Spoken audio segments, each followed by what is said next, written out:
청와대 집무실 이전 관련해서 좀 더 자세히 알아보도록 하겠습니다. 정치 원주희 기자와 함께합니다. 어서 오십시오. 일단 용산 국방부 청사 얘기부터 해보죠. 대통령 집무실을 도대체 어디에 만든다는 겁니까? 네, 먼저 국방부 신청사 모습을 함께 한번 먼저 보시면요. 네. 화면에 나올 텐데요. 예. 대통령 집무실은 현재 국방부 장관실이 있는 2층에 위치할 것으로 알려졌고 그 외 비서실과 민간 합동위원회 등 몇 개 층을 더 추가한다는 구상을 갖고 있습니다. 대통령이 머무는 관저는 한남동이 될 거라고 하던데요.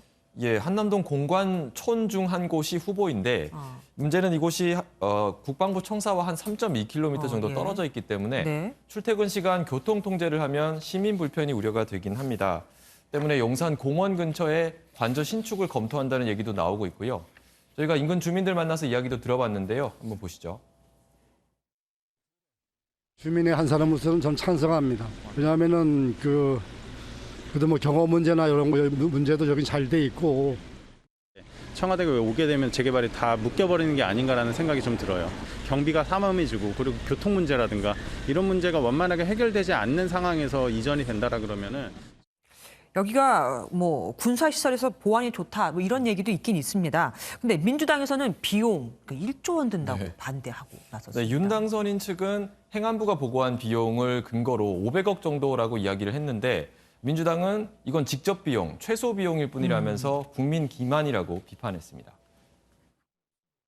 국방 관련 핵심 시설이 밀집해 있고 이 수많은 장병이 근무하고 있는 국방부 청사를 정리하려면 1조 원 이상의 예산이 필요하다는 추계도 있습니다. 네, 또 비용도 비용이지만 이 국방부 이전하는 광화문 대통령이라는 본래 공약의 취지가 무색해지는 게 가장 큰 단점인데요. 그렇죠. 윤 당선인은 지금의 청와대가 지리적으로 고립돼 있고 또 소수 참모들 외에는 접촉할 기회가 적다 보니 대통령이 소통에서 어려움을 겪는다 이런 문제의식을 꾸준히 가졌던 것으로 전해집니다. 때문에 광화문 청사로 이전을 해서 수시로 장차관들, 공무원들을 엘리베이터 등지에서도 만나서 업무 관련 소통을 하겠다라는 게 당초 공약의 취지였는데요. 네. 그렇지만 국방부 부지는 민간인들의 접근이 어렵고 군인들이 모여 있는 곳인 만큼 소통을 강화하기는 다소 어려울 거란 지적이 있습니다. 반대로 외교부 청사는 소통이 강점인 거 아닙니까? 그렇습니다. 근데 이게 또 동전의 양면으로 시민 불편이 커질 수 있다는 단점이 됩니다. 당선인 측의 한 관계자는 특히 대통령실에서 전파 통제를 해야 하는 상황을 우려를 했는데요. 상황에 따라 전파 통제의 범위가 한 수 킬로미터에 달할 수도 있는데 그럴 경우 광화문 인근에서 근무하는 직장인들이 휴대폰을 못 쓰는 상황이 벌어질 수 있다는 겁니다. 이곳 인근 주민들의 의견도 한번 들어봤습니다.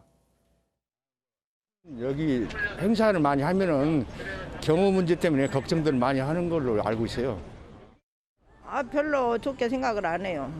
나오면은 아무래도 더 불편할 것 같은데. 이제 경호 같은 것도 있고 그래가지고.